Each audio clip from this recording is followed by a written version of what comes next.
Fourth trip was actually pretty bad for me. The reason why is because our fourth trip, I was down in Kandahar. We were doing military intelligence support, and we were working with a third Kandak, which was down along the Pakistan-Afghan border. Okay, now notionally we were working with an allied force. This was an allied team that we were working with. These were the police responsible for border security.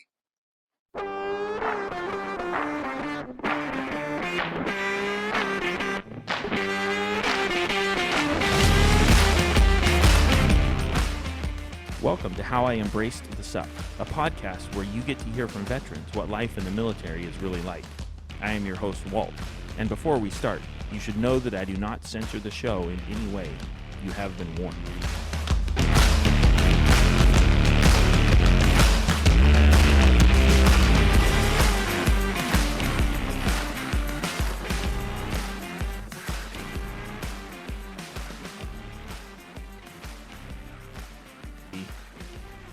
Health check, check. A, B, C, D, E. 1, 2, 3, 4. Looking good. Okay. You got this. You're ready. You've been here. A little bit of practice, Walt, a little bit of practice. So one of the things you were talking about just before we started this recording was, the idea of what it is like war, because we're talking about veterans, what it is, their perspective, and what's going on with, what it was like for them coming back. Yeah. And you mentioned your position there where you're saying, you're not necessarily pro-war, or you're actually more anti-war. And in a lot of ways, I'm very much of the same sentiment. One of the first things I did when I got out of the service, when I was coming back, was I started looking, as far as my activism went, it was about anti-war activism. I started taking a look at the political parties. What party presented what opportunities were there to get out there in front of people and say, you know what, hey, what we're doing in Afghanistan, what we're doing in Iraq, it's a zero gain function. In a lot of ways, we're losing vets, we're losing kids, and we're not getting any sort of return out of it. So I was looking at Green Party, Libertarian Party, what out there, Veterans for Peace. Can I get involved in these organizations and what are they doing? And of course, at the same time, you're getting out and you have to recreate yourself, because who you were when you were in, you can't stay that person. Sure. Yeah.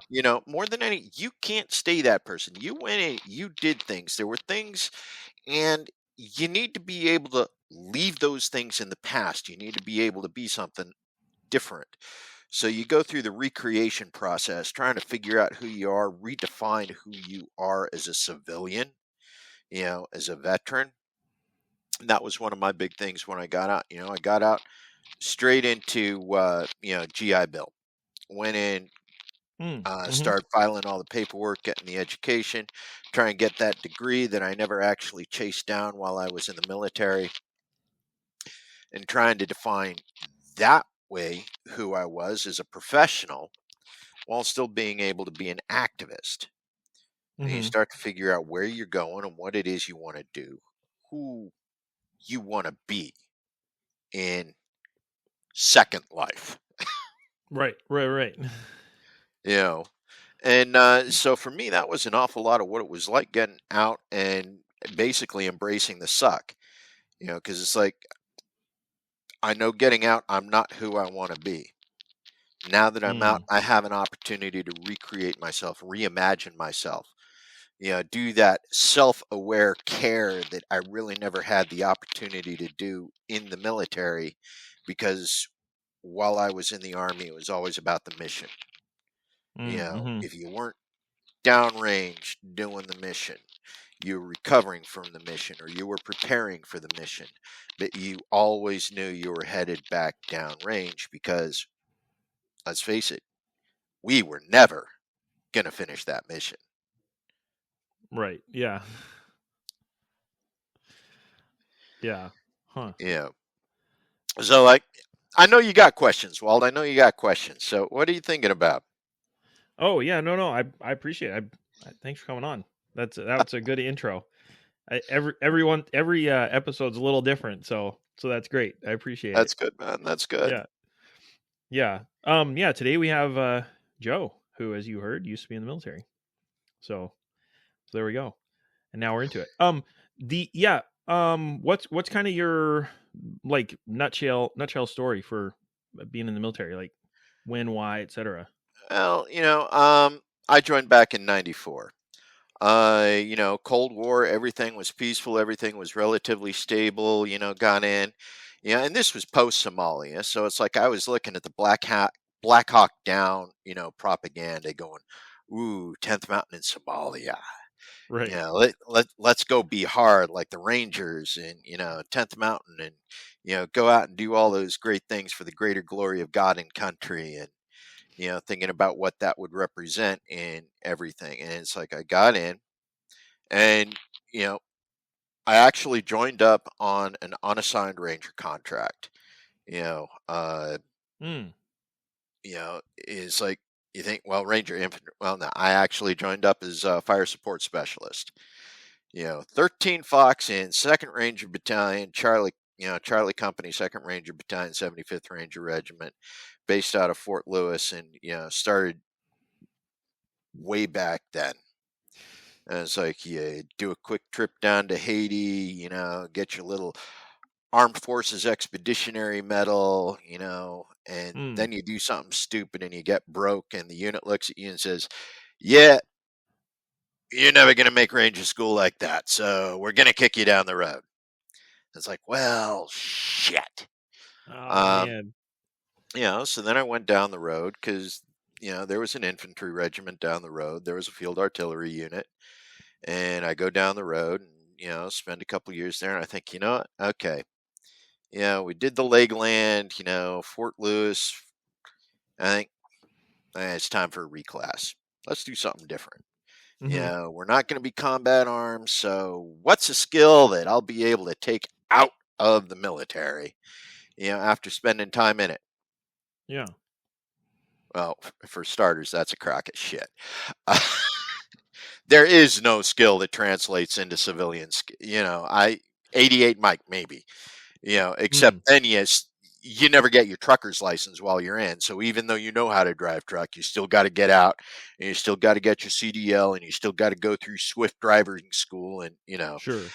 uh, so there's never really a smooth transition out. But I Hmm. was thinking, you know what? Let's become a military linguist. Let's go MI. Military intelligence, get a language. I can go out and go into foreign business. Yeah, yeah. Uh, aside from the year in Korea, where I didn't actually use Korean the way it was intended to be used. I haven't used, my 2 years of language school since. Mm. Sure. So you go in, you spend 2 years in language school, you go to Korea for a year, you use it a little bit, talk to some people in the community, and then you get out and you go to 10th Mountain and it's like, hey, we're going to war, folks. That was probably one of the most bizarre things for me because 9/11 happened while I was in Korea. I'm Oh. sitting. Oh, interesting. Yeah, yeah. Yeah. What was that So like? well, it was weird. Okay, because I'm down at Camp Humphreys, and we're sitting in the skiff, doing the intelligence analysis, and it's like commander sort of goes over and it's like, hey, guys, the World Trade Towers were attacked. And it's like, okay. I was married. I Right. had 2 kids. We were living off in the economy. Brought them over on my own dime, and they say, okay, if you got family here, go ahead and head home and tell them. So it's like I'm going, well, hell. So I get out, I head home, get in a little hoopty, drive off post, head over to the apartment. It's like, hey, yeah, the Twin Towers were attacked, and the base is on high alert. And we went under restriction then. Travel Mm. to and from was limited. We weren't allowed to go out into any of the bars in the economy. We weren't allowed to, and it was like there was a curfew. You weren't allowed to be out on the economy after dark, which means you needed to be home before dark. Mm. And that was September. I was headed home in October, so it was only a month of that for me. Mm. Um, Okay. Sure. but I knew where I was going. I knew I was going to 10th Mountain, and I knew 10th Mountain was on deck for something. Sure. So it's Okay. like, you're leaving from Korea and you're going to go straight into a unit, and half the unit's already deployed somewhere. And it's Right. like, okay, what are we going to do next? What are we going to, and, here you are, you got a family, you're getting ready to move from Korea to upstate New York. And the unit you're going to is one of those high deployable units. Right. You Right. know, I don't know how they managed it, but somehow 10th Mountain, for a brief period of time, was like 120% deployed. Huh? How does that how does that work? Uh, because the thing is they never deployed the entire division. They'd deploy a brigade here and deploy a brigade there and deploy a platoon here and deploy a support element there. Okay. Okay. And because 101st and 82nd, they're the big ones. They got to stay intact because they're the reserve. That's for when the real war happens. Right. Right. So 101st, 80, they're not going downrange because they need to be 100% capable. They got their cycle. We need them on reserve for when the real war happens. It's 10th Mountain. You're picking up the slack. Right. You do realize we're 120% deployed, right? You can't be. But it's like, the other thing is 10th Mountain only had 2 brigades at the time, 2 brigades in the support. So it's like they always thought, 18th Airborne Corps was always thinking, hey, there's 3 divisions up at 10th, or 3 brigades up in 10th Mountain Division. Right. No, dude, They can there's find not. somebody. And 2 of them are already deployed. Where are they going to come up with where are they going to pull number 4 out of, Sure. So, there was a brief period, 10th Mountain was 120% deployed. And then all of a sudden, 18th Airborne Corps realized, hey, wait, this might actually be a real war. Maybe we can actually get some deployment awards out of this. And it's like, once they realize, pick hey, us. yeah, hey, Right. no, 10th Mountain, we got it. Okay, you can go home now. We got it. Right. After we spend a year in country, just manufacturing stuff, because it's like, what resources is, Afghanistan's not a real war. You don't need resources there. Sure. No, but it's weird because, here I was in 10th Mountain. We were deployed at Bagram, Task Force Mountain. Oh God, I can't even remember the general's name. But we got the headquarters set up for the general. We're in there. We're in place. And I got there around the time for Operation Anaconda. You remember when Operation Anaconda went down, right? Vaguely, yeah. Yeah, Navy SEALs flew in to hit an objective, and they got too close with a helo. The opposition there hit the helo with a grenade. They lost someone out of the helo. They had to go and do a recovery mission, and in the process, they lost a couple SEALs. And this whole thing turned into a mess, and you're doing the post battle evaluation. What went wrong? Why did it go wrong?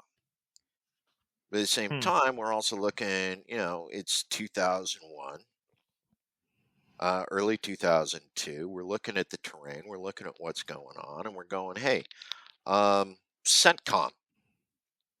Hey, can we get some more Overwatch here? Can we get more intel assets, reconnaissance? Can you get a couple planes over us? Sure. And they're going, dude, you got the 12 hours a day that we can give you. We need at least 36 hours a day overflight for Operation Northern Watch. It's like, we got no troops in Iraq right now. Why do we need 36 hours of Overwatch there and only Yeah, that was like one of those. Nah, they don't care about the troops. Not that much. You got troops in contact and you can't cut loose, a reconnaissance asset from Northern Watch. just to make sure we got Overwatch for operations. Yeah. Yeah. And it's like it was consistently like that because that was my first deployment, 2002 spring. Yeah, I head back 2 years later. We're picking up from 18th Airborne Corps after they went in and set up headquarters and realized, hey, we can get deployment badges out of this. Well, they went in, they did their 9.5 months, they got their deployment patches. It's rather amazing because you watch the transition from when we first showed up, and you're actually watching colonels, Fulberg colonels, actually washing their own vehicles because they didn't have space on the planes to bring the privates over in advance.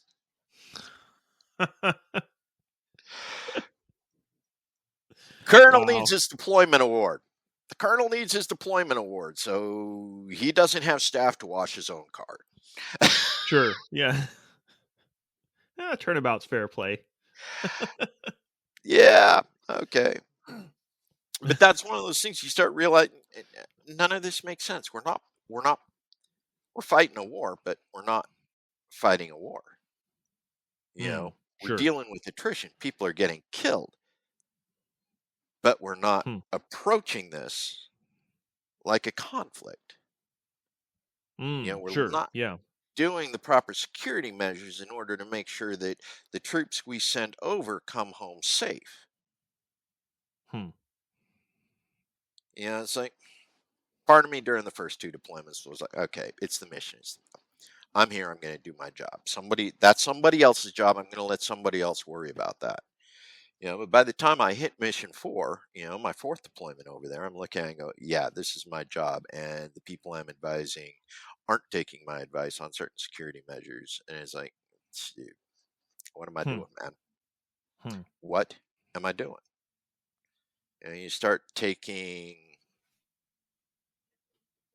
a closer look at what's going on from a perspective. Like my last trip was 2011. So between 2002 and 2011, I made 4 trips into the sandbox. Wow. 3 to Afghanistan, 1 to Iraq, and it was another one of those bizarre learning curves. Now, it used to be the big joke about Korea was we weren't in Korea for 50 years. We were in Korea for 1 year, 50 times. Right. Right. And it's the same thing with Afghanistan. We were not in Afghanistan for 20 years. We were in Afghanistan 1 year, 20 times. Sure. Yeah. Yeah. Which Okay. affects the approach to the It affects the situation. approach. There was no learning. There Sure. was no transition of knowledge.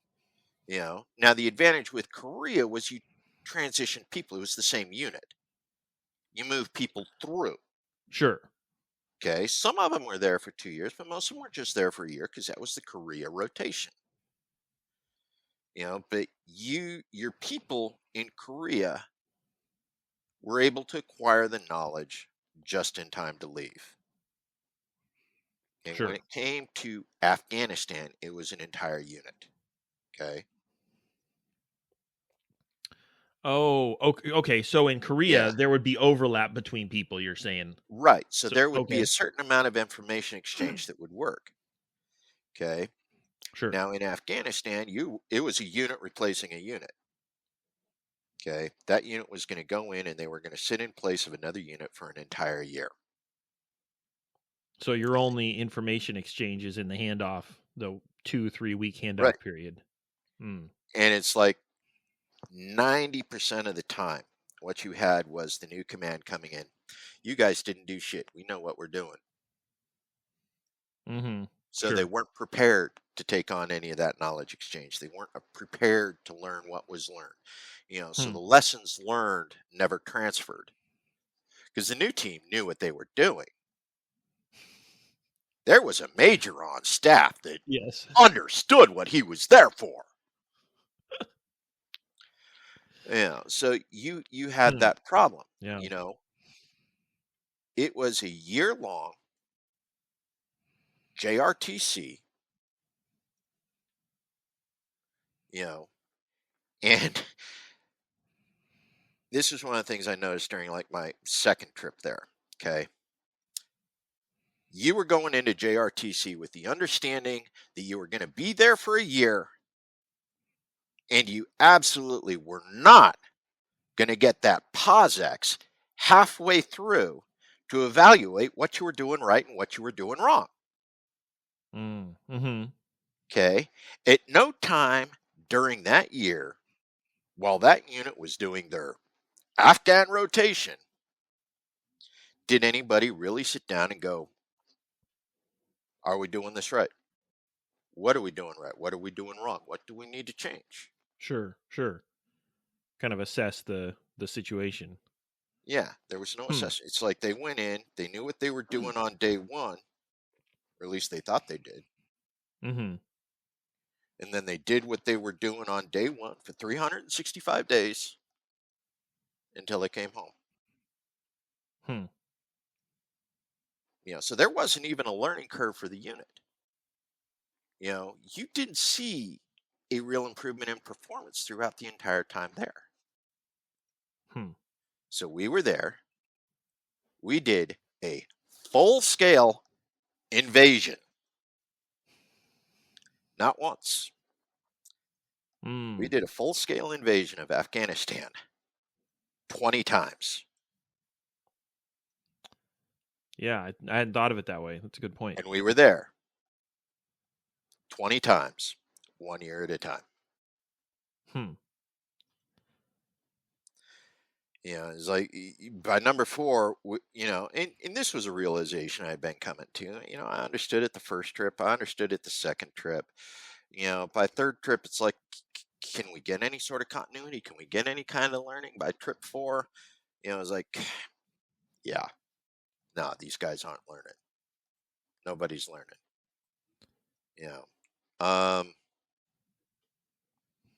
Fourth trip was actually pretty bad for me. The reason why is because our fourth trip, I was down in Kandahar. We were doing military intelligence support, and we were working with a third Kandak, which was down along the Pakistan-Afghan border. Okay, now notionally we were working with an allied force. This was an allied team that we were working with. These were the police responsible for border security. Oh, okay. Sure. Right? Okay. This was the third Kandak. It was border security for the southern region. They basically had responsibility for the borders along Kandahar, Helmand, and clear around to the other side. So we were working with a colonel. Sort of funny. You're talking about a 27-year-old Afghani who's a colonel, in the Afghan border police. Sure. Yeah. And like, you got 30-year-old kid in charge of 5,000 troops, responsible for pulling security, right. on one of the most easy, and yeah. And so we're providing intel support for him. And our job is to stop smugglers. Okay, sure. So we provide intel on smuggling for joint operations. Which way across the border was the smuggling happening? Yeah, it was out or smuggling. In? Okay. I mean, was it stuff being smuggled out of Afghanistan or into Afghanistan? Okay. Let's understand something. During 2010, 2011, 80% of the global production of illicit opium was produced in Afghanistan between Kandahar and Helmand province. Okay, sure. Okay, so it's like 80% of it was in Afghanistan. 70% of Afghanistan's production was going through his borders. So somewhere in the neighborhood of like 55 to 60% of the global opium production. Wow. Was being moved across General Raziq's borders. Okay. Yeah. Put that into perspective. 55. The guy touched 55% of the opium. Yeah. He got a cut. He got a cut of every little bit of that. Yeah. That's a pretty porous border because that sounds like a lot of opium. Yeah. And so part of the deal was we were helping him police it. And some of the joint operations, we Hmm. gave him intel for plan for joint operations. Except when the joint operation showed up, uh, his internal special ops team had already beat us, and all we found were dead bodies and no opium. Oh. And it's like, I don't think this is the Huh. way this is supposed to work, guys. That'd be tough. You know, That's not fun. Yeah, I hear you. yeah, and there were other things about the culture too that you start to become aware of. So, like one of the things about the culture there is blood price. Okay, if somebody pays the blood price, they're forgiven of the murder. Oh, okay. Sure. Sure, I understand. Okay, so it was interesting because everybody knew Razik was basically murdering, rival tribesmen who were smuggling stuff across the border. They knew it.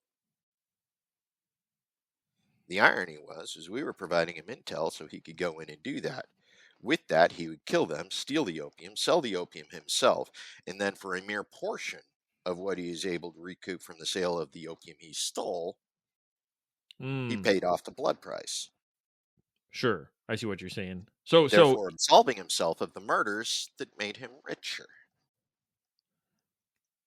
so he was so to the families of the dead smugglers, he was open about being responsible for it? Eh, Or was it just kind of enough. like okay, it was maybe it was in the form of a charitable donation without actually admitting responsibility? Yeah. Okay. Okay. Everybody knew what was going on. Everybody knew what was happening, but accusations weren't made because if accusations were made, but at the Sure. same time, he was willing to give a certain amount back to the widows and the orphans of the of these men. Mhm. And through that, there was a certain amount of okay. Mhm. Sure. You're starting to think, no, man, this ain't right. This ain't Hmm. right on so many levels. And you start going through this mindset and understanding of what it is that's going on with an awful lot of this. And do the deep dives into the culture. And then, I start talking to other veterans that came back that were in different positions. I have a friend, Ben Adams. He was talking about his time over in Helmand Province. You know, he did time working at the Tactical Operations Command Center for a Marine unit over there. And, it's one of those things you learn about the culture and you go, yeah, there's things that aren't right. So, like in Hmm. his particular experience, what ended up happening was one of the warlords that the Marines were in constant contact with and worked with, did the joint operations. Mm, mhm. Yeah, he liked little boys. Mm, yeah. And the Marines were told they weren't supposed to do anything about the fact that this particular gentleman liked little boys. Hmm. And there was an incident where one of these little boys got a hold of an AK and proceeded to take everybody out, including Hmm. the Marines. Yeah. So here That you got that wasn't the on the 6 o'clock news. no, Yeah. it wasn't. It won't be. Yeah. So here I got a friend. He's going through post traumatic issues because it's like, you know, he was working in the TOC. The only thing he could do was call for, a relief flight, med flight. We got Marines down. We need an evac. Hmm. And that was all he could do from the TOC, knowing what was going on, in Hmm. this particular case. You know, and you start to understand an awful lot of things about the way the culture works over there.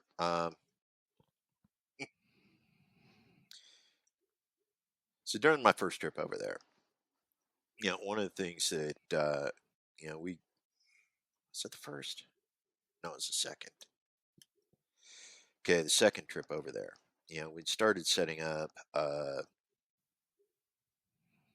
medical missions. So it's like one day a week, the MASH. It wasn't really a MASH, it's like but it was one of the mobile medical facilities for, like a brigade, Mm. your forward brigade that's deploys to support a division, you know, um, they'd set up a small medical tent. So you had a dentist there, you had a doctor, you were able to take care of some, field expedient medical issues. We'd set up Mhm. arrangements there so that, once a week the locals would be lined up so that the physician and, the nurses, the medics there could take a look at different issues that the villagers just off post had. So you'd see them line up and come in, get their little health checkup, get their vaccines, if somebody in the family had a particular issue that needed to be looked at, they'd line up and come in and we'd have some of the folks do labor. But one of the things about that second trip was we had a contract with a warlord, to provide external security, so we had our internal and then beyond that so that we had a second buffer, we had a contract. Hmm. Now, one of the things the warlord was doing was he was paying a lot of the local families, some of the boys, to go around and collect the unexploded ordnance, unexploded mines Mhm. to turn in for a bounty. So here you realize you got a bunch of 8 and 10-year-old boys running around with shovels collecting landmines, Hmm. from 20-year-old, Russian security placements. And you going, Hmm. wait, that can't be right. But it's like there was one day, I'm sitting there and we're processing some stuff, and you hear the big boom, Hmm. Yeah. big boom. It's like, whew, that one was pretty close. You turn around and about an hour and a half later, the BDA from the battle damage assessment from the big boom that happened just off post comes in, and you begin to understand that what happened was two kids, cousins, were out with mom and sisters, and they found some unexploded ordnance, and they took a hammer and chisel to a 500-pound Russian cluster bomb. Hmm. Yeah, yeah, nah, this ain't right. You know, Yeah. It's this tough. stuff ain't right. But it's just one of these things.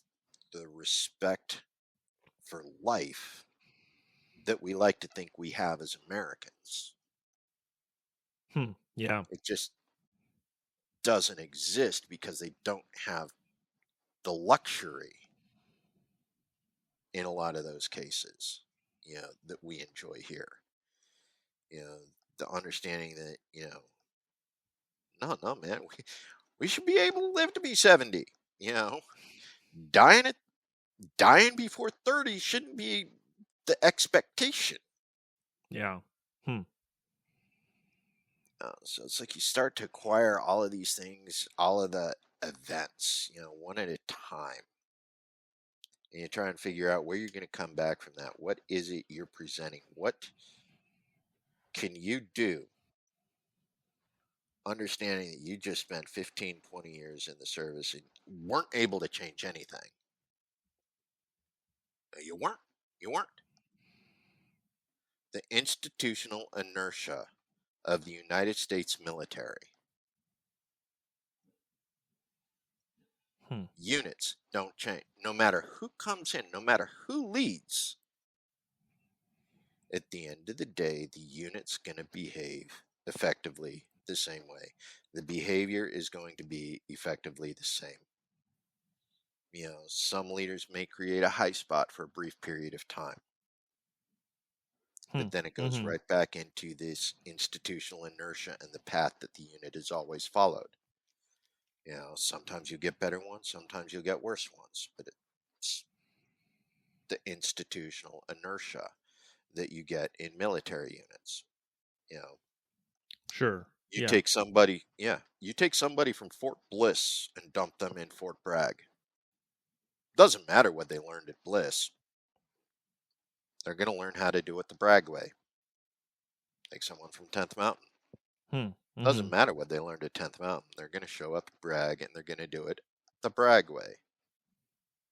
Hmm. You know, and that was one of the things that was probably the biggest lesson for me getting out of the military in 2013 was this institutional inertia. It's not something that we can overcome from the inside. There's no way to change that aspect of what the military is from the inside. Sure. You think the bureaucratic aspect of the military has something to do with that? Oh yeah, Just absolutely. okay, yeah. Just trying to change a bureaucracy from the inside is a failing, uh, Yeah, no, impossible no, you task. can't. The lessons learned, people don't want to learn the lessons learned. They don't want to learn the new stuff. And it's what worked before. It's tried Hmm. and true. This is the way we're going to do it because this is the way we've always done it. Well, we can do it, but no, we do it the way the SOP says. Hmm. And you start to recognize these, even when you go in and change the SOP. The people who come in behind you, who've been there before you and will be there after you, going, yeah, no, that didn't work. Not because it shouldn't have worked, but because we didn't want it to work. Because we want to do it the way we've always done it. And that's just, you go in, you try and recreate, you try and reorganize, restructure. Unless you actually terminate a unit, you cut it off, kill it, reflag it with all new personnel who have no idea what the unit's history was. You can't change the institutional inertia of a unit. Mm-hmm. And that was the big thing for me getting out. It's like, well, okay, we're not going to be able to change anything from the inside. So what do we do from the outside? How do we stop the wars as they exist in the here and now? Because, Sure. we go back and we take a look at the history and it's like, we haven't declared war since 1945. The U.S. Congress has not declared war in the way that we are constitutionally obligated to Yeah. since 1945. Korea, it was a military action on behalf of the UN.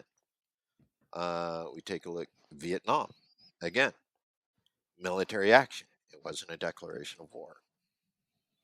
Afghanistan, authorization of use of military force. Still not a war. I'm just imagining a kid at school. The teachers come up and he's like, "No, we're not having a fight. I'm just punching him." But Yeah.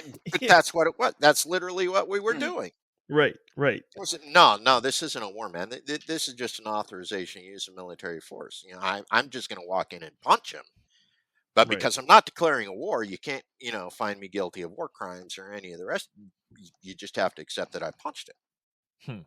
Which is actually scary when you take a look at the way an awful lot of, schools handle conflict on the schoolyard these days. Yeah. You got parents going in, the schoolyard bully's been punching my kid. Yep, and there's nothing we can do about it. Yeah. But, But if he hits back, then we'll have a problem. if he hits back, we'll have to do Right. something. Right. But, as long That's as the odd. only one throwing punches is the bully, we can't do anything about it. Right. Right. Right. Hmm. Yeah. But I mean, we got that same attitude on on the global landscape with regards to the U.S. And our declarations of war as we do on in school playgrounds, all across the United States. As long as only one person's initiating it, they can't do anything. It's not until somebody actually, responds that anybody's able to do anything, and that's where we've been. Nobody's been able to match, American unilateral action for, well, even today. We talk about Ukraine and what's going on in Ukraine. Russia has not been able to effectively perform a unilateral action against a sovereign nation in the same way the United States has been doing it for 70 years now. Yeah. You know, we went after Korea, of our own unilateral action. Vietnam was unilateral action. Serbo-Croatia, we had a couple allies who sort of tagged along, but it was still effectively a unilateral. Afghanistan and Iraq were effectively unilateral actions. Mm-hmm. We had presidents that said, we're going to go in and do it. You can come with us or not. Uh, Yeah. so here we are, third strongest military power in the United States right now has attempted unilateral action in Ukraine. They thought they were going to be able to do it. They weren't. We've seen him go in. We've seen him, a little bit of bluster, a little bit of back and forth.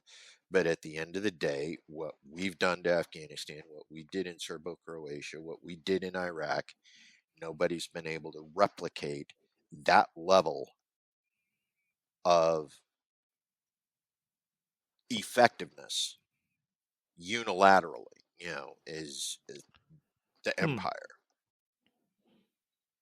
So Yeah. it's another one of those things people go, no, I saw what happened, um, they weren't as effective as we wanted them to be.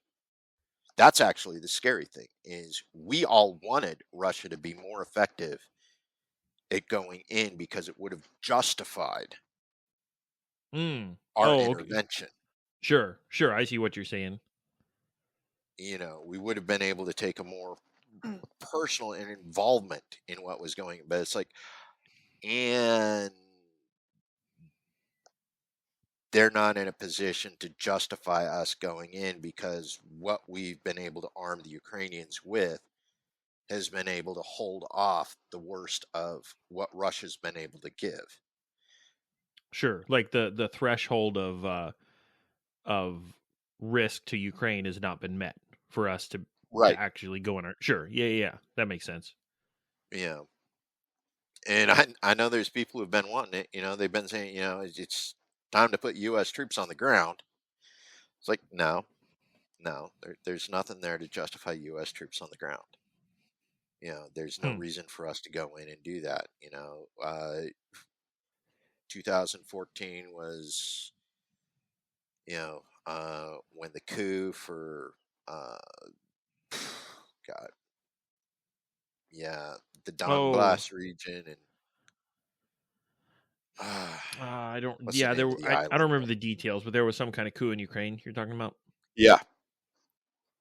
And we were involved in that. It's been 8 years now. We've been, goading, Russia to do something for actions that the Ukrainians have been doing towards Russian, um,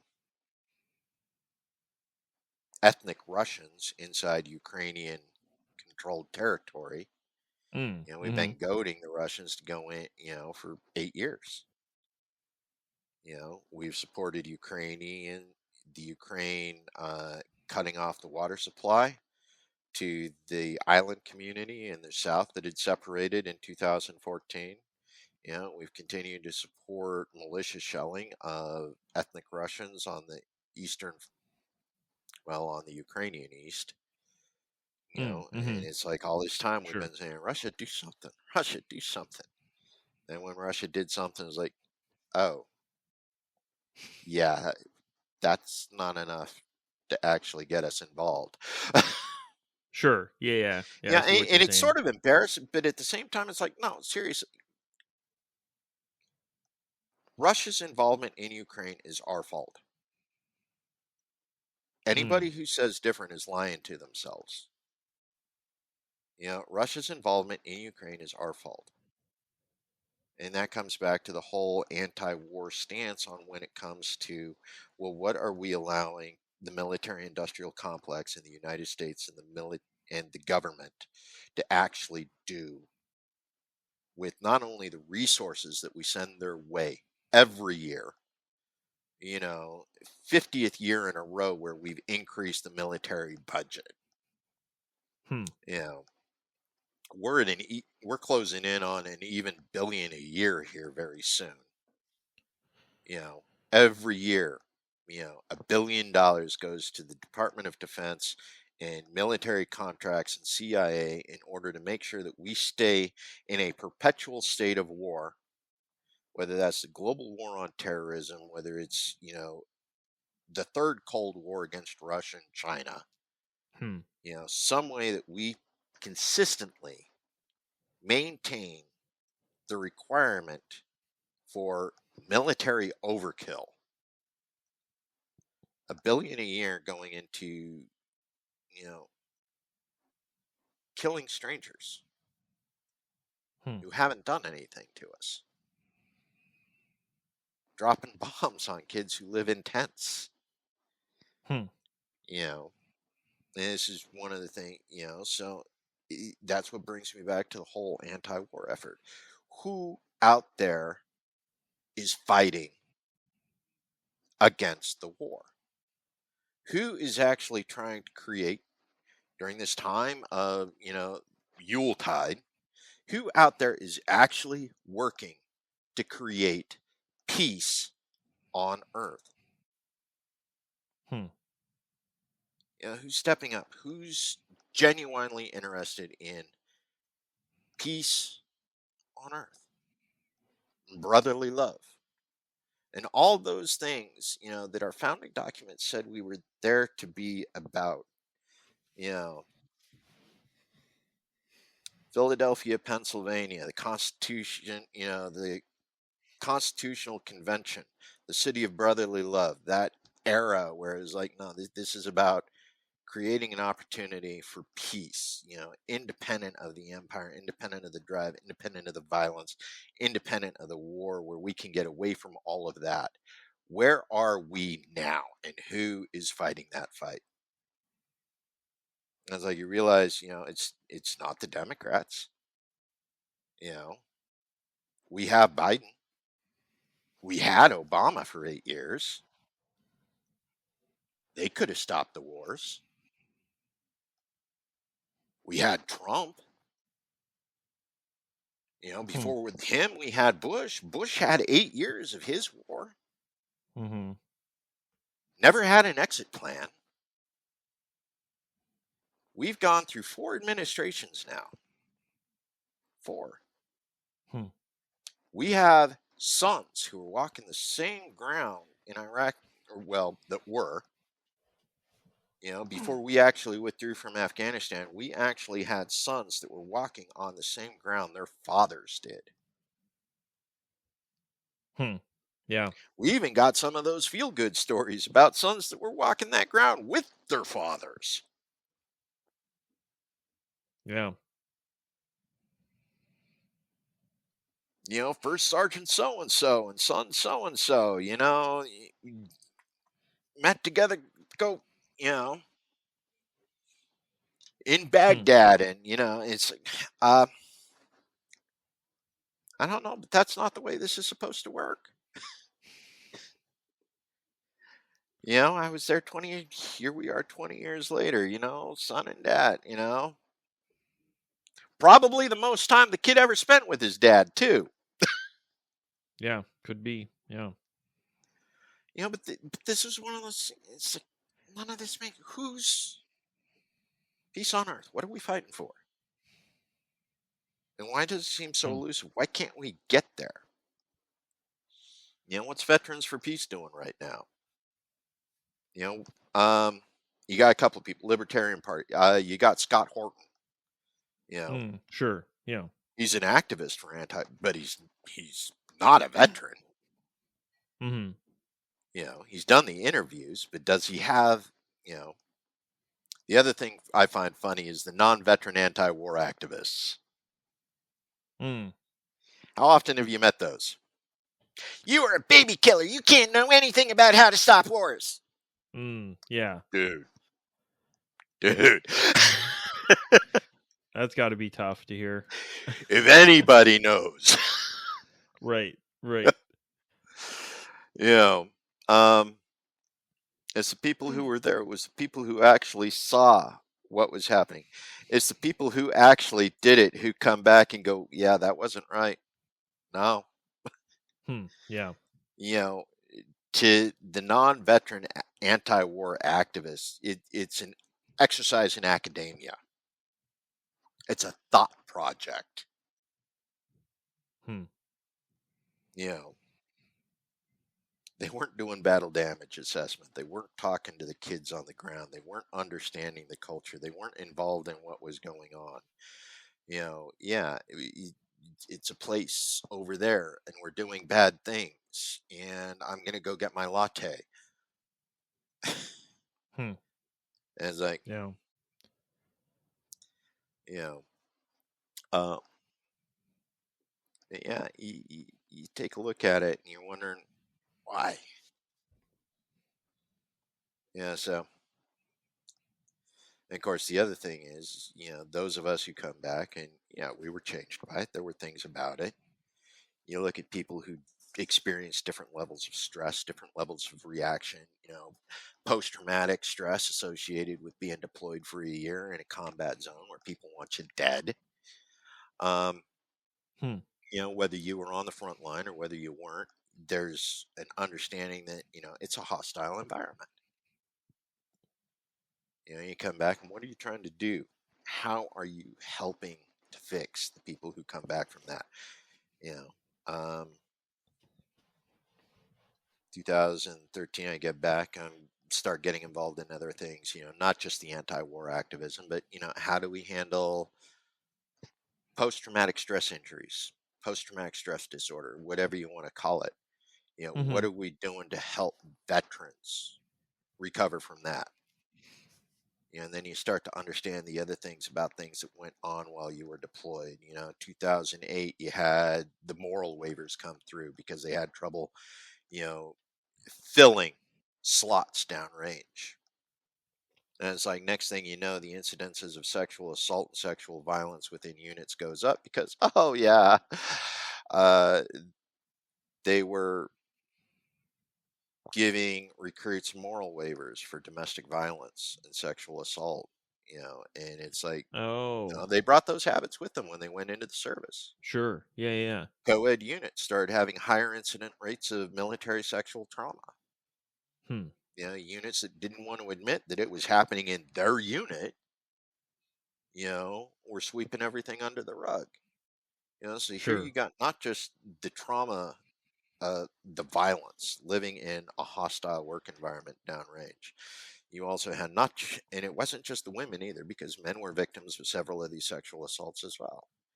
You Hmm. know, you Yeah. have women and men who are deployed downrange who are supposed to be able to count on people on their left and right, and they're downrange and they're being sexually assaulted by people they were supposed to be able to trust.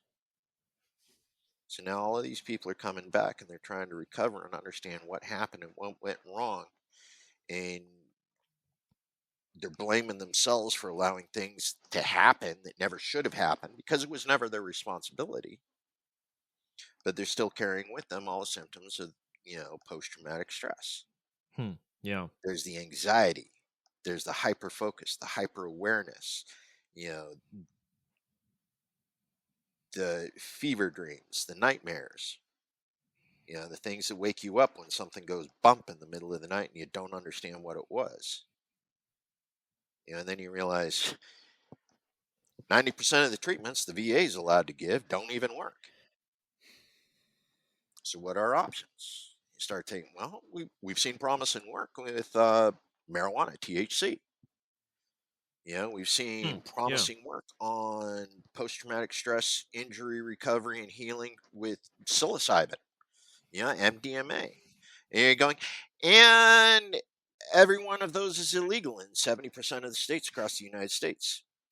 The thing that works best is still being actively denied the people who need it most. Yeah. And then you Or start digging deeper and deeper into all of these things. It's like, it's all tied together, man. It's all tied together. hmm. You know, why do they want to send us over and damage us and then bring us back and leave us damaged? Hmm. it's one of those things that got me into medical marijuana activism. That's my big thing these days because, in addition to that, I have several organizers here in my area that are very involved in the other things that and they're actually more effective because of who they are and where they were placed and their network in that area. Um, Dan McKnight has been busy working on bringourtroopshome.us, and he's been busy working on similar things with Defend the Guard. Scott Mm-hmm. Horton of the Libertarian Party has been pushing Defend the Guard in all 50 states. Here in the state of Idaho, I actually have seated legislators that I know that are working on making sure that that gets passed this next session here in Yeah. Idaho.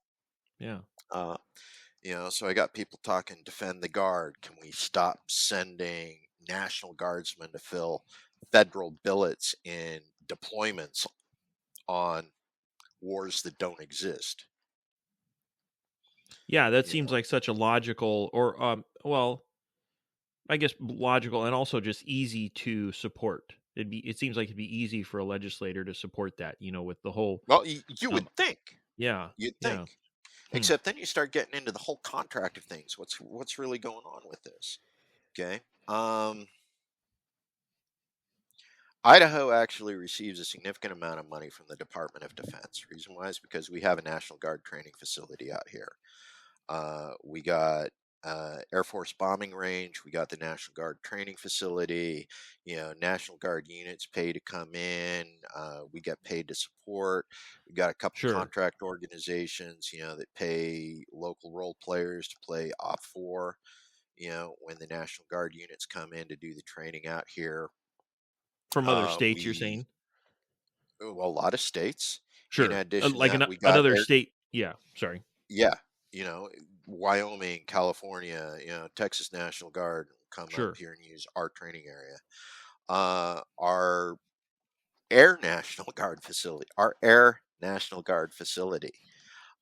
we actually bring in foreign national pilot cohorts to train here as pilots on a regular Oh, basis. okay. So okay, You know, yeah. so Huh. you'll walk into a hotel lobby and there'll be a bunch of Taiwan pilots sitting Right. there, speaking Like, wait, what? Chinese, What? What's going on? and you're looking at the patches and the uniforms, and you're going, "Oh, they're here to learn how to fly F-14s out of you know the local Air National Guard facility," and it's like, mm. Right.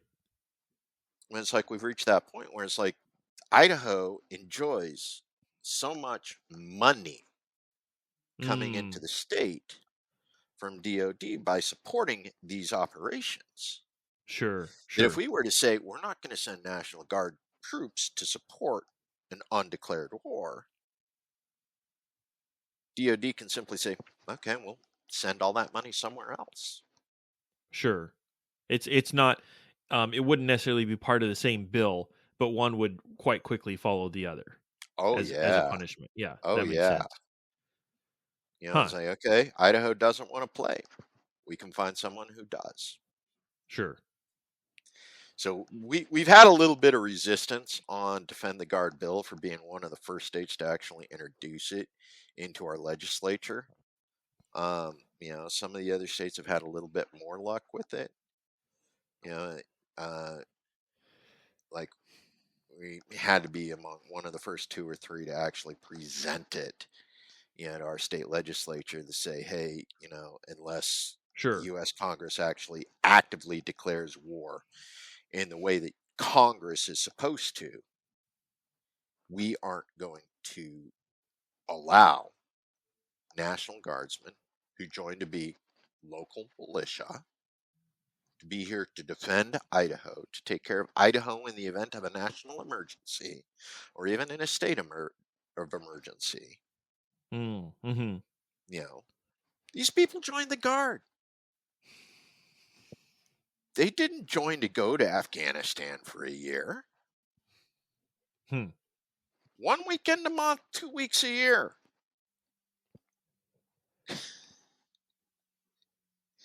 Yeah. Not Iraq or Kuwait for a year. It's what they joined. They wanted to be here with their families and take care of their families when something went wrong here. Hmm. Yeah. Yeah. Respond to a flood or even local unrest or something, but Yeah, helping their neighbors as opposed to maybe going to a different country or something. right. We know Hmm. what you signed up for, but yeah, we need you to backfill our troops in Afghanistan because we don't have a large enough standing army. It's like, how many Yeah. different countries do we have troops in right now? Right. Right. Huh. You know, and it's like, so you get back and you realize it's all tied together. But I got friends who are very involved in that, and they've been fairly effective, and they know the way that works. They understand the doors that need to be beat down in order to make that happen.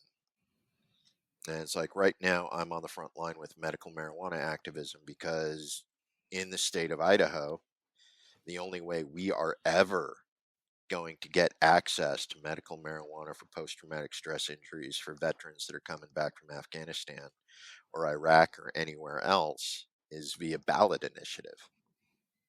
You know, we got to hit the streets and we got Oh, to get the people behind it.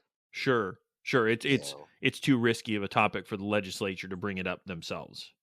yeah. The people are going to have some sort of Well, popular here's the effort. thing: is it's not risky, but they don't want to Mm. lose their sponsors. Oh, okay. So okay, I understand. It's not like Yeah, it's not like um politically risky with your constituents. dude, It's it's just not. You know, sure. our local paper went in and they did a survey. I Okay, I just 68% of the state supports medical marijuana. mhm. 68%. This is probably one of the safest political decisions, Mm. okay, a legislator could make in supporting medical marijuana to ensure that U.S. veterans Hmm. and sexual trauma survivors have the best anti-anxiety and effectively the least expensive Mm. Yeah. anti-anxiety medication available. I 70% of the state backs it. It is a safe bet. hmm. It took me a couple seconds to realize that you referred to uh that you said their sponsors as opposed to their donators. I Their appreciate the sponsors as distinction. opposed to the constituents. Yeah. Yes. Yeah. Yes. No, no. Their money, their backing, their personal Yeah. investments, you know, Hmm. their insider trading, all of those things are dependent upon on marijuana staying illegal in the state. Or even if it wasn't the best or if someone wants to believe that it's not the best option available, still to give somebody to to say if you decide to follow this route, we won't put you in jail for it. That seems like a Exactly. pretty easy decision.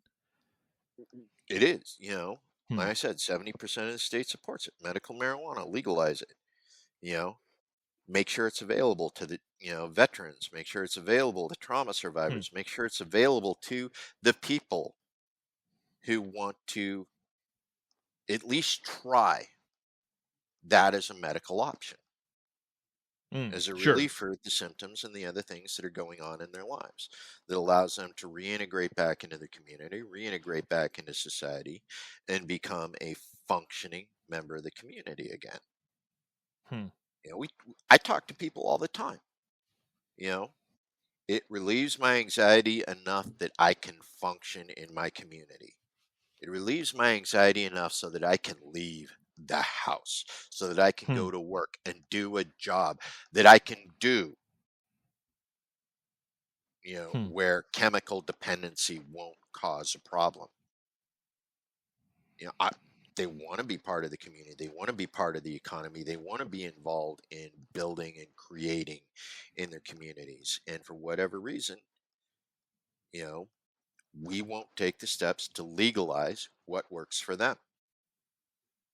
Hmm. You know, talk to people who go, you know, when I go across the border, you know, for the next week, I'm able to cut down my med intake on everything else for the next, you know, for the next week. I no longer have to take as much of the other drugs. Sure. I The don't have legal to risk drugs, the legal ones that come from a the doctor. legal ones, Right, yes, right, the yes. pharmaceutical ones. I don't have to take as many of those legal drugs, Hmm. in order to take care of this, and I'm not dealing with the side effects from those other drugs. For Oh, that yeah, for sure, time for that, sure. is like, not only did I get off 10 other drugs, I'm no longer suffering the side effects of those 10 other drugs. Right, I take the drug to relieve the side effects of the drug that I take to relieve the side effects of the drug of, you know, right. it's It's like the those TV, cascading effect. like the TV commercials, here's a drug, warning, may cause, and the list is like, are they trying to heal me or kill me? I mean, what's going on? Exactly. But it's like, so I'm talking to these people all the time. It's like, look, if I could just do a home grow, if I didn't have to worry about getting arrested on a home grow, you know, Oh, yeah, sure. if I could just bring the edibles back across the border with me, so that I had them in my house when I needed them, Sure. Yeah, yeah. and it's like, uh, being on it allows so many of them to function, allows so many of Hmm. them to be a part of the community, enjoys so many of them to actually enjoy their lives with their families, Hmm. and it's like we're denying them this because of why, you Hmm. know, some 50-year-old reefer madness propaganda? Are we still stuck on that? Really? Yeah. Apparently. The yeah. The drug war shares, uh well, yeah. Yeah. That I won't go into that. But But yeah, no, hmm. no. One of our big things right now is it's about self-aware care. It's people know Mm. what works for them. People know what using it does for them in relationship to the other options they have. And a lot of them have Mm. literally come out and said, you know what? I'm willing to risk going to prison because what I get after driving across the border and coming back makes Mm. me so much more a part of my community Sure. than what it's like when I take the medication that my doctor can legally prescribe to me. Mm. Mhm. And in addition to that, the $100 in vape juice that'll last them 2 weeks is a lot cheaper than Mm. the meds they're going to get prescribed for Right. the same period of time. Right. Yeah. You know, and it's like, Hmm. and you went, why aren't we doing? Well, it's because there's money involved. Yeah. You know, if $100 in vape juice is enough to save an individual $500 in medication, somebody feels they're losing out. Right. Right. Hmm. And there's just so much more to it. It keeps going deeper and deeper the longer you get, but it's one of those things you sort of got to pick something and focus on. I work Mm. with the other Sure. organizations from time to time. I help them when they need me to help them. And I organize for what I can organize to make sure that, things that they can't do, I can. And it's a question of stepping up, being part of the community, being part of the activist community, and doing what I can for veterans, you know, Hmm. not just in one area, but in multiple areas. Said I work with anti-war activists. I work with medical cannabis activists. I work with patient advocacy, self-awareness, medical sovereignty, and a number of other organizations like that. And of course, every one of those, you still have that whole intersectional part. You have men and women who have survived military sexual trauma, and that introduces you into, well, it's not just the military where sexual trauma happens. Sure. Yeah. So you find them seeking resources through different communities, and then you start getting into domestic violence awareness and, human trafficking, as you start seeing all of the strings start coming together, and you go, well, I got to pick a string and I just got to pull it till that one's free. And once I get that string free, maybe I'll find a different string to pull on. But right now, this is my main string. The big string that I'm pulling on is medical patient advocacy for self-aware care, medical cannabis, so that people have access to a medical choice that they feel gives them the best chance at enjoying the rest of their life. Yeah. Anyway, I've been talking here an hour now, man. No, it's Well, great. so yeah, what? Give me some questions. Well, give me some questions. Yeah. Well,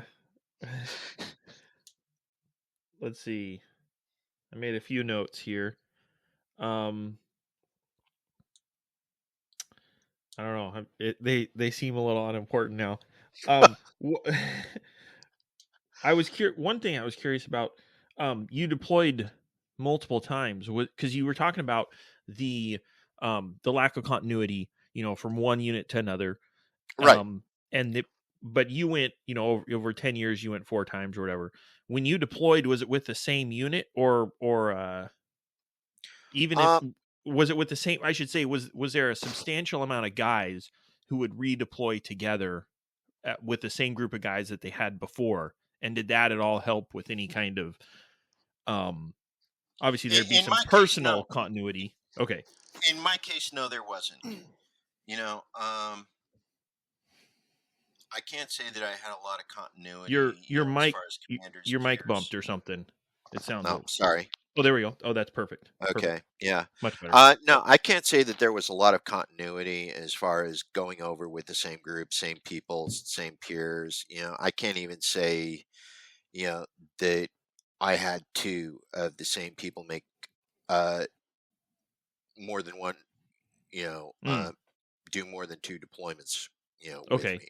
Because I could see. I know I never had anybody who did 3 deployments with me. Okay. And there were perfect. a couple that I remember, being in, somehow we ended up on a second deployment together as part of things. But it's like, I talk about the sandbox. I did my 4 trips to the sandbox. I did Afghanistan 2002 and 2004. I did Iraq 2008, and I was back in Afghanistan for 2011. And it's like at the same time, I did a deployment to the Philippines, in 2006 with 1st Special Forces Group, in support of the global war on terrorism. It was a different theater, but we were still dealing with Al Qaeda operatives in the Philippines, island of Mindanao, which was treated as an Islamic, independent state within the Philippine nation, and some other things like that, doing intel there. Of course, some of the support from the back end. Trying to think where else. Yeah, so essentially I got 5 deployments in total in direct support of a global war on terrorism operation. Okay. Of course, some of them I was there for 2 because I was there during the crossover from one operation to the next. Which was always sure. fun. Sure. What are you doing with 7 ribbons for that's what happens when you're there for a year. Right. And they decide to change the name of the operation so somebody can get a Bronze Star for, some administrative function that bore no relationship to what was going on in the combat zone. Right. But yeah. They were handing them out at the PX. I thought I'd get one. So now I got 7 ribbons. Yeah. Huh. As long as you had captain bars or higher, you left with a bronze star. I mean, that's got to be one of the biggest jokes of every one of those deployments. Was the way they literally handed out bronze stars to junior officers who did effectively nothing. Hmm. I followed orders. Bronze star. Okay. But yeah, no, I can't say that I had very many. Yeah. Because I could picture, like, say you're there's a platoon of like infantrymen who are kicking doors or something. If they deployed again together a second time, sure, their leadership might be different and there might be different missions or goals or whatnot, but they've got the continuity of, okay, hey, we've been to this building before, we know, or whatever, we know how to work together. But it Ideally, that would be the case, but in a lot of sure, cases, the way they overlapped in some of the locations, you know, uh, the SF units, first, third, fifth, sure, you know, uh, they would go back to the same areas. They were the ones that had continuity. They go back and see, you know, the same village elders. Every time they rotated back in. okay, Because they had been given a region and they were allowed to focus on developing the relationships in that region. mm, So the SF groups generally had more of that than you'll get from the infantry units. A lot of the infantry units, it's like, okay, we got this space opening up. You're going to go there. And they weren't guaranteed to go back to the same place. You know, every 2.5 years that that unit had a rotation back into country. mm, mm-hmm. Um, so it's like you're not going to see too many infantrymen, that were operating in Kandahar, you know, all three of their tours, all three of their trips. The Marines, they would. Okay. Mm. Sure. Yeah. Uh, So much smaller and yeah, they're smaller, and they had a designated area that was effectively a Marine command.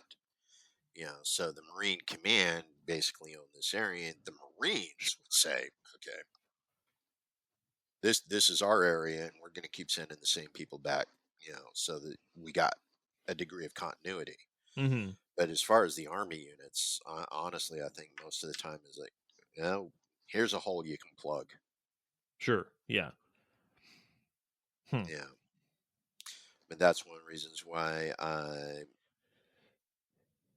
in Iraq. There was one portion of Iraq, it was always the Marine Command. Helmand Province was the Marine Command. hmm You never saw army units going into Helmand Province. It was always the Marines. Hmm. The Marines were the ones that handled that one. But it's like outside of the Marine SF, they were the ones that actually got some degree of continuity. Hmm. Like me, my second trip to Afghanistan, or my second trip to Iraq, was the only time I was in the same place. I went back to Bagram Airfield, did intelligence analysis out of Bagram Airfield, supported operations from, the Afghan CJ Sodov headquarters, not CJ Sodov, but yeah, the Joint Task Force out of Bagram, worked that 2 years, 2002, 2004. Hmm. So outside of that, it's, you show up where you show up. Yeah. Yeah. One question I like to ask everybody, um, and I'm confident I know what your answer will be, but I'm interested in how you'll answer it. Um, if how what would you tell a kid who came to you and said, "I'm planning on joining the military"? What's your advice? Um, my advice would be get an education, go into a trade school, Hmm. find yourself a union, electricians union, plumbers union, find a way to stay home. If you got to do the military, do the National Guard. That keeps you home where your family is. You Mm, know, sure. if you're going to deploy, now in my case, two of my kids are old enough to have joined. My oldest went into the Air Force. He did a stint over in Korea with the Air Force Mm, during his 4 years. My oldest daughter, she did 4 years as an aircraft mechanic at Fort Bragg. mm, Before she got out, they both did their first term, did their 4 years, got out. Now they're looking at doing education, GI Bill, post 9/11. Neither one of them deployed, so you know, blessings on that front. hmm, It's one of those things, understand what your options are. hmm, Because, yeah, there may be a chance that you won't deploy. But ultimately, with the operation tempo of the United States military right now, you will go downrange. You will be expected to do something that should never be expected of any human to do. hmm, And that is to kill on behalf of your nation someone you don't know. hmm. Yeah. And it's like if you step back even a little bit, one team, one fight. Even if you're not pulling the trigger, you're supporting someone who will. Hmm. And Right. are you prepared in your soul to accept the responsibility Hmm. that Yeah. through your actions someone's going to die? Hmm. Yeah. And I think this is something we don't talk often enough about when it comes to kids and the recruitment process and what the actual expectations of being a defender of the republic entails. You know, we signed up to defend, this nation against enemies, foreign and domestic. It's an oath we swear every 4 years for the entire time we're in. It's the oath of enlistment, enemies, foreign and domestic. And the idea is, we're here to defend the rights. We're here to defend liberty. We're here to, and if you don't understand that one of the demands, whether it's accurate or not, one of the demands of defense of liberty is the death of another human being. Hmm. Do you understand that the war you are being told needs to be fought? Is it just in your mind? Mm-hmm. Are you going forth to fight a just war?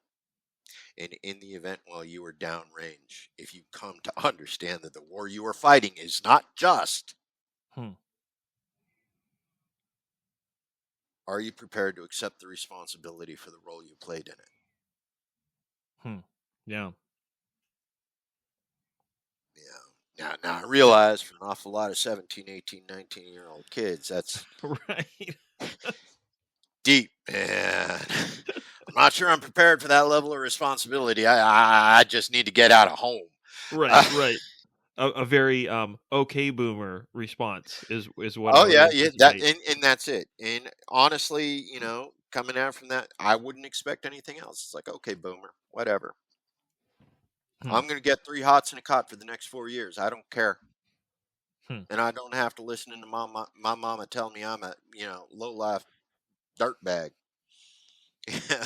Hmm. And for some of them, that's enough.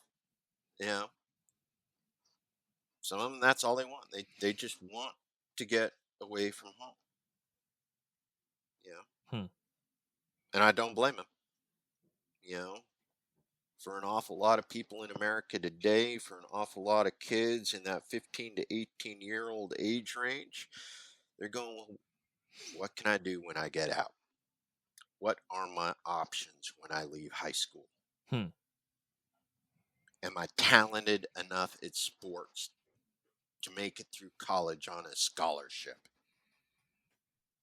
Do I have the sponsorship in a union in order to get a union trade school? Are my parents rich enough to make sure I am going to be able to complete at least a bachelor's, if not a master's degree?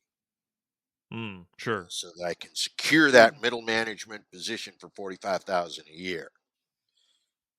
Oof. Right. And they're looking at that and it's like, well, I might not have to kill anybody in order to secure that opportunity for the government to pay for my free school for 4 years. It comes down to a throw of the dice. Look at your options, kid. What can you reasonably expect of your future if you don't? What can you reasonably expect of your future if you do? Can your choice in a military career, assuming you're given a choice, give you options when you get out?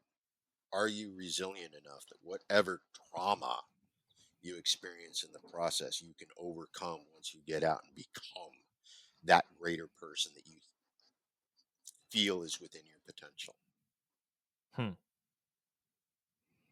It comes down to self-reflection. And yeah, anytime you look at a 19-year-old kid, okay, boomer, whatever. Right. I was like, dude, I get it. I was there once too. Right. Yep. Yeah, when you're that age, you know everything. So why would you even ask opinions of others? It's not even that you're invincible. You're invulnerable. You're going to live forever. Right. Unless you're one of those people who's, dude, I expected to die at 21. I'm now 30. I don't know what to do with my life. Right. I was like, yeah, well, you're 30. You better figure it out. Yep. But yeah, no. One of those things, we don't teach kids to be self-reflective enough. It's like we fill them with the propaganda, go forth for the greater glory of God. You need to spread democracy around the world. What's the latest one? Ukraine's got oil. It needs democracy. Yemen's got oil. It needs democracy. Right. Wait, what are we fighting? I thought we were fighting for democracy. Why is it the only places that need democracy are places that got oil? Gee. Right. Just spread democracy, kid.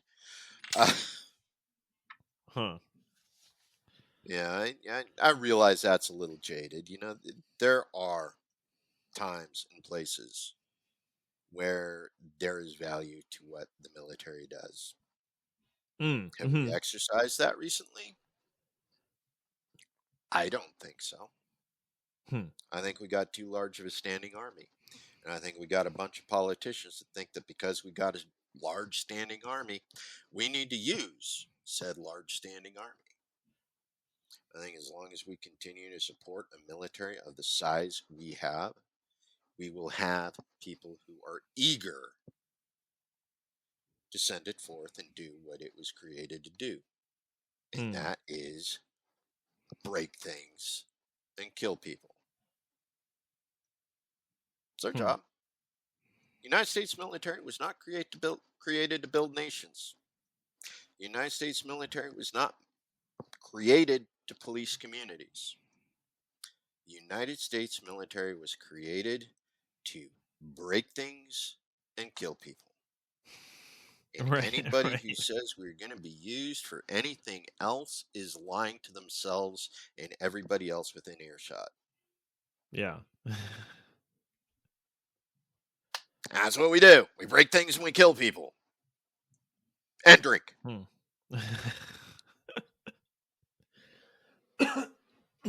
Tyrion Lannister, I break things and I drink. Right. It's kind of It's like, like, what? it just made me think of like a kid, a young teenager or something who got a new pocket knife, and all of a sudden he's like, I wonder what I can cut with this. you know, the old to a hammer, everything looks like a nail kind of thing. And that's it. We are a hammer, and everything looks like a nail. Go forth and build a nation. I'm a hammer. Right, Break, right. break, break. You can't make a That's how we teapot. build. We break things. That's how we build nations. We break things. Right. It doesn't work that way, man. Hmm. Man, Yeah. Hmm. you have What? to remember that things. I break things and I drink. Yeah. That could probably be, when you're talking to an 18 or 19-year-old, that could probably be used as a recruitment poster, actually. you know, It would be. It yeah. could be. I can see an awful lot of 18, 19. I get to break things and drink? Right. Yeah! Yeah. What's the downside? What's the downside to that, man? Well, if you want to break things and drink, there really isn't a downside. Just Right. understand that, sometimes in the process of breaking things, you get broke. Yeah. Yeah. That's the only drawback is, when you go out breaking things, sometimes the things break you back. Yeah.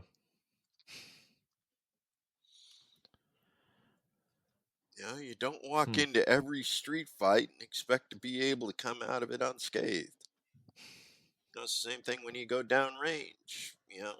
Just because you're pointing a gun at somebody doesn't mean somebody else isn't pointing a gun at you. Yeah.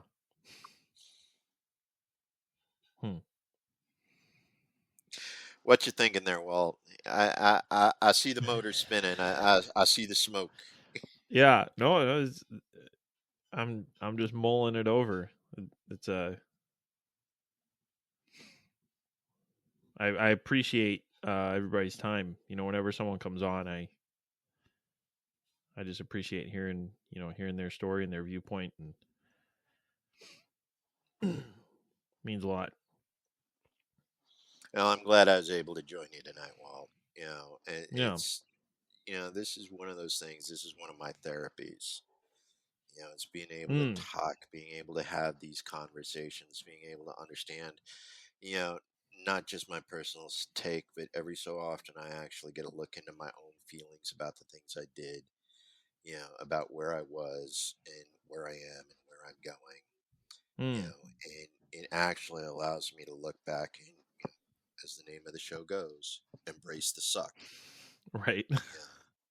There was that suck at the time, you know, take from it the good, embrace it, hold it, Hmm.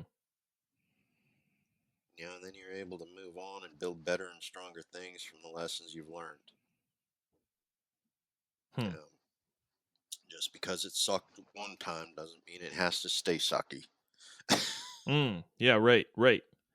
Yeah. Because moving forward, you can't change the past, but you can definitely um, improve from it and change yourself based on the past. Change yourself for the Yeah. future. Well, it's about self-aware care. Yeah. Now, self-reflection, it's an important tool. Whether you're young, whether you're old, take the time, a little introspection, a little self-reflection, a little bit of understanding of where you came from and where you want to go. I think it goes a long way to making things better, not just for yourself, but for those around you.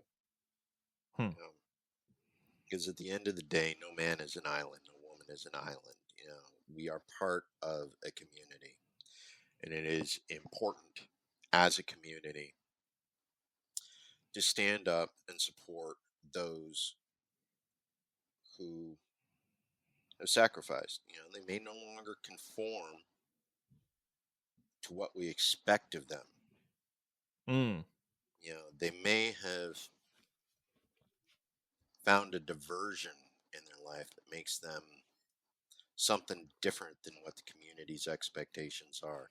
As long as we provide a place of welcome, if we're able to welcome them in as part of our community, support them in ways that allow them to take their lessons and use them in a way that's beneficial to our community, help us learn, you know, not just about them, but about ourselves in the process. You know, Hmm. it's introspection, it's about community, it's self-aware, you know, sovereign awareness, understanding who we are and understanding how that relates to the other people around us. You know, it's one of those things I like to be able to see veterans come in and say, you know, give me space to heal. Give me space so that I can recognize what I sense as damage Hmm. and make myself better. You know, the scars never truly go away, but there are definitely things we can do to make sure that the healing is more complete and more thorough. And I don't think we do nearly enough of that either in welcoming people into the community or making sure that they have the best resources available according to their needs. Hmm. But we're getting there. We're learning. Yeah. It's one of the things I like to think, you know, about continuity now that I'm out. You know, I'm here, I'm working on a project, I'm learning, I'm being able to take lessons learned from previous years and say, okay, this is how we're going to do it this year because it didn't work that way, didn't work right last year. Hmm. Yeah. In the Army, it was always, you know, nope, that's the way we do it. We're going to do it that way. Now that I'm out, I'm actually able to take advantage and go, you know what, that didn't work. Let's try something different. You have a little Yeah, I more think, self-direction capability. oh, yeah. Oh, yeah. Yeah. You know, it's a little bit more independence and like, no, no, I don't think I'm going to do it that way anymore. I Hmm. don't care what you think, you know. We're going to do something a little bit different. We're going to try something a little bit different right now. Hmm. And I think that's one of the things I enjoy most, you know, about post-service life is I actually have the ability to look at things and go, you know what? I can Hmm. be self-directed. I can Sure. choose a different path. I'm no longer stuck in that institutional inertia. If I think something needs to be done differently, I have the liberty, the freedom to do it differently. Hmm. Hmm. Yeah. Yeah. To learn and adjust and improve. Not. I mean, is it? I don't want to put words in your mouth or assume something, but is it true that that's not impossible in the military? It's just not as easy. There's a lot of things that would stop you from adjusting and learning and improving. Uh,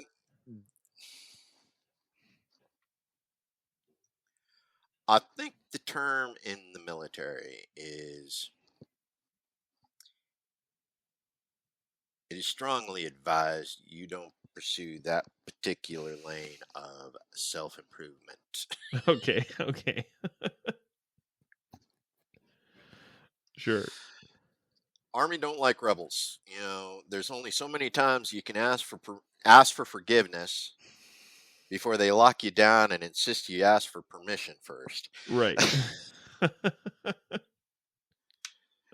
You know, and about that time's usually about the time where you say, you know, okay, we're done. Right. Right. You know, Huh. I can't keep asking for permission when we all know by the time I ask for permission, the window of opportunity is already closed. Hmm. You know, sometimes we just need that level of flexibility in life to adapt, deal with things on the fly, take advantage of opportunities as they present themselves. You know, when you get into the rigid environment that the military likes, you know, where it's, you know, ask permission before you know, you can't jump, and then expect the accolades. It's like literally, it's like first you got to ask how high you're supposed to jump. Hmm. And then they measure you against how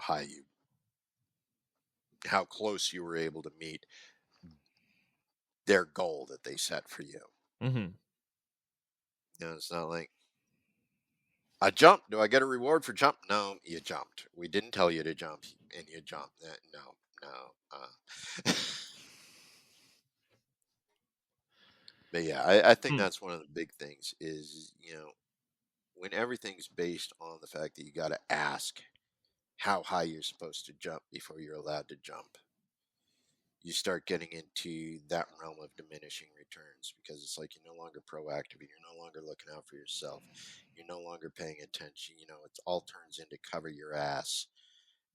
It's like, did I do all the right steps? Did I file all the documents? Did I make sure all the paperwork? Are the bullets right on the NCOER? Um, did I make my quarterly counseling statements on time? It's like, okay, no, no, no. Hmm. Sometimes people need flexibility. Sometimes people need the opportunity to excel. And the military, as a general rule, does not allow that outside of a very limited window. Can you run fast? Good kid! Right. Right. Hmm. Yeah. What's if the listener wants to follow you or learn more, or do you have any Uh, um, causes or anything to mention? yeah, so one of the things, I got a weekly show, semi-weekly show that I do with KRTD Media. Yeah, Hmm. and they got a YouTube channel. They got a couple other things, but krtdmedia.com. Give me a moment. I'm going to have to check this out here real quick. Let's see. Um, Kilo Romeo Tango Delta. Yes. Okay. See, I know things Yeah. too. I do some things with them on a regular basis. I do Hmm. kindidaho.org, Hmm. and that's where I do all of my medical marijuana activism. Hmm. Um, and of course, my Twitter handle, Idaho, well, it's actually ID Joe 4, number 4, Idaho. So, Hmm. Idaho Joe for Idaho. Because I did just come off of the campaign trail. I actually withdrew early, but I still Hmm. maintain the Twitter. I still maintain my level of activism on that, focusing on things like anti-war issues, medical marijuana, patient advocacy, prison reform advocacy, and some of the other things that I can, at least from a Twitter perspective, even though I'm not specifically involved in any of these organizations, in a lot of organizations, Hmm. that do handle these things. Sure. But, you know, spread the word, and I help spread the word as best as I can. But yeah, Twitter at IDJOE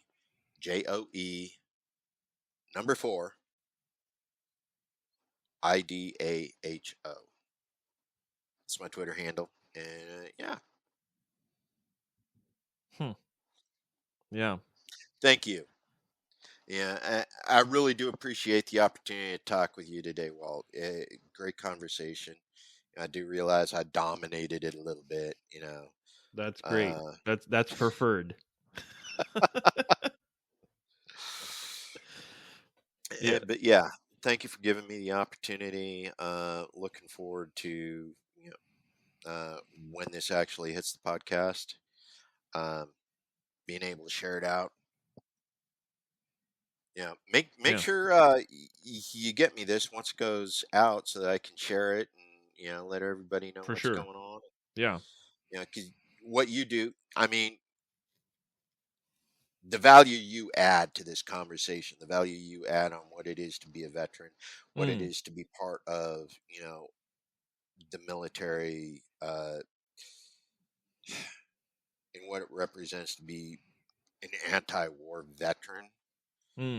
Whether or not the people who come on, the people who have embraced the suck as veterans, support our operations, whether they're against our operations. I think it's important for people to get that perspective from both sides. Sure. Yeah. I'm anti-war, but it's like there are times when we actually need to sit down and have that conversation with the people who support current operations. They may not support all of them. They maybe only want to support one of them. Maybe they see something different about what's going on in the world than you or I do. But this is one of those things you give the world an opportunity to hear why we did what we did and what we've become as a result of that. I think that's value added. 110%, man. Yeah. Appreciate it. Yeah, that's a large part of what I'm trying to do is just give a full picture, not tainted or not tainted, that's not the right word. Not encumbered by the normal corporate media constraints, but just, hey, here's a dude.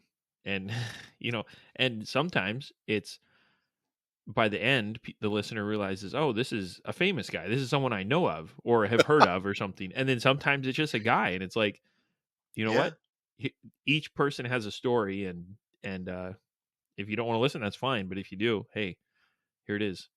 Well, this is the story. It's out there now.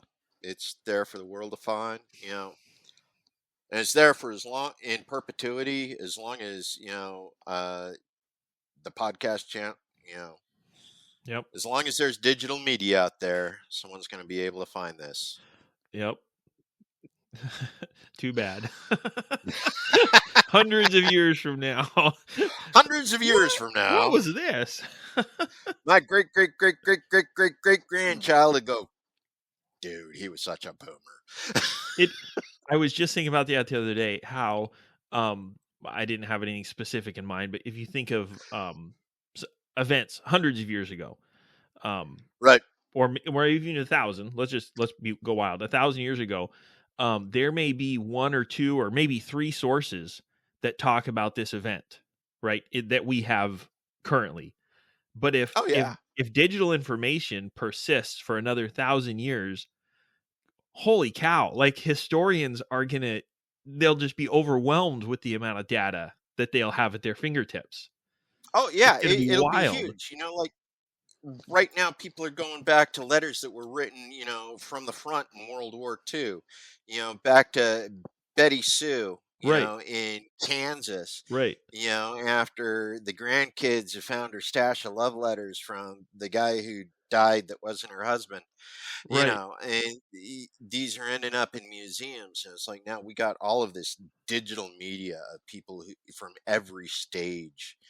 Everybody has the opportunity to tell their story. Everybody has an opportunity to leave something in perpetuity, and it's not just the written word.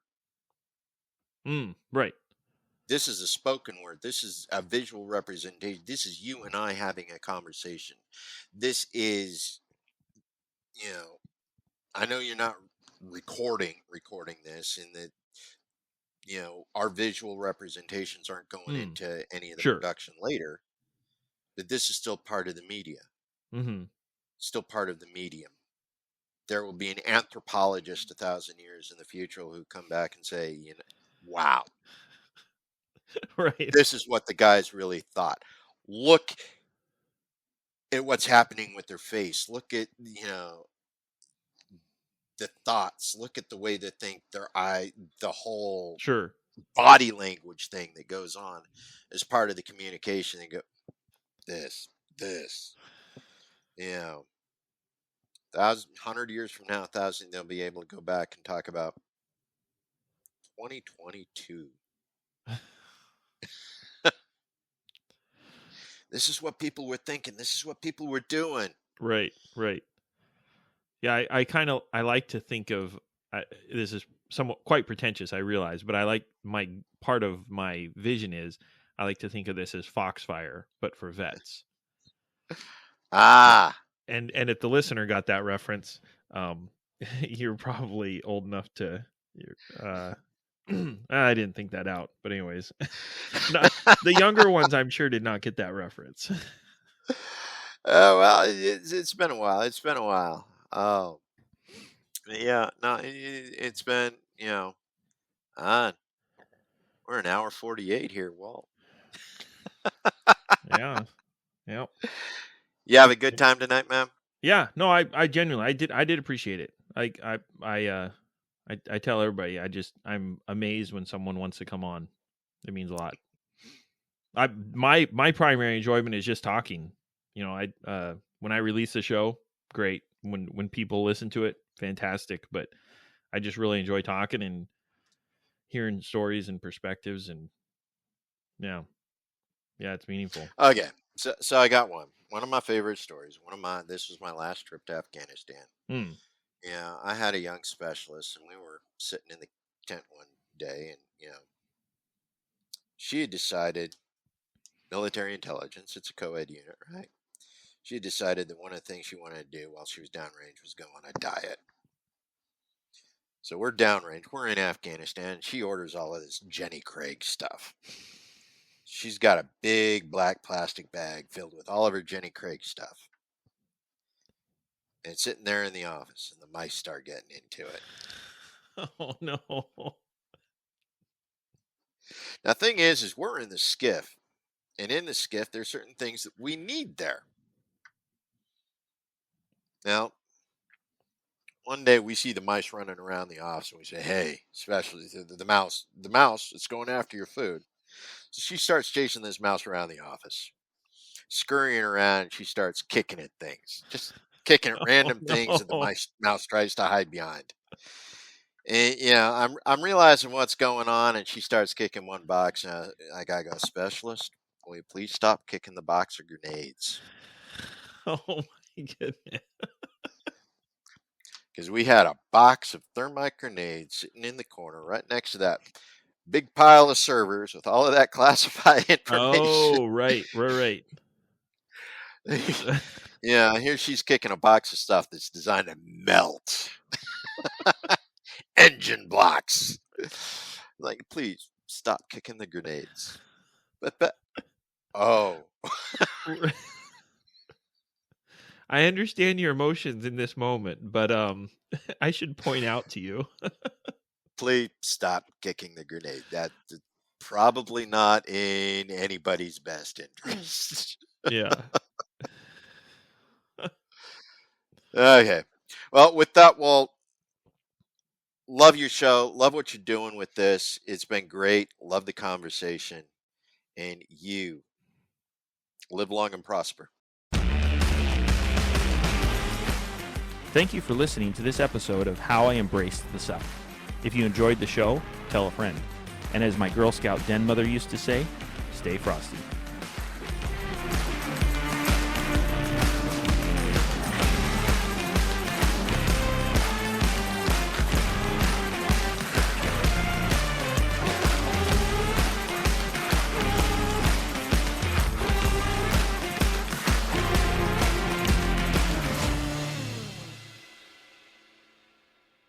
And we'll do the cross reference, all of that fun stuff. So